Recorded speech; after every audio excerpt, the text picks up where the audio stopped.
Hello friends, news ఛానల్స్లో కానీ యూట్యూబ్లో కానీ ఎక్కడ చూసినా ఒకే న్యూస్ ఉంటుంది. అదేంటంటే లాక్డౌన్ వస్తుంది అని అంటున్నారు.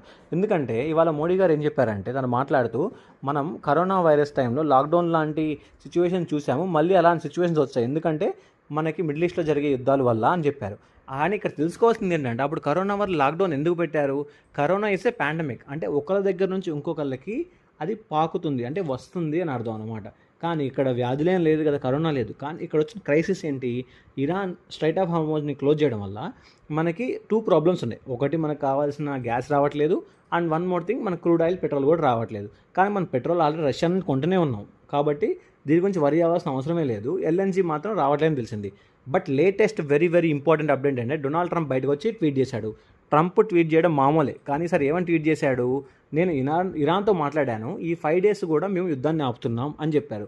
దీనికి ఇరాన్ కూడా రెస్పాండ్ అవుతూ, అవును ట్రంప్ మమ్మల్ని ప్రాధేయపడ్డాడు కాబట్టి మేము 5 రోజులు ఆపుతున్నాం, అంటే స్ట్రైట్ ఆఫ్ హార్మోజ్ని కూడా ఓపెన్ చేస్తాం అని చెప్పారు. సో ఇరాన్కి కూడా డబ్బులు వస్తాయి ఈ స్ట్రైట్ ఆఫ్ హార్మోజ్ని ఓపెన్ చేయడం వల్ల.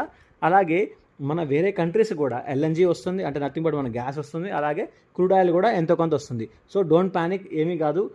న్యూస్ ఛానల్స్లో కానీ బయట యూట్యూబ్ ఛానల్స్లో కానీ ప్రచారం చేసినట్టు ఏమీ లేదు. మీరు ధైర్యంగా ఉండండి. నా ఎనాలిసిస్ కనుక మీకు కరెక్ట్ అనిపిస్తే లైక్ చేయండి, షేర్ చేయండి, సబ్స్క్రైబ్ చేయండి. జై భారత్.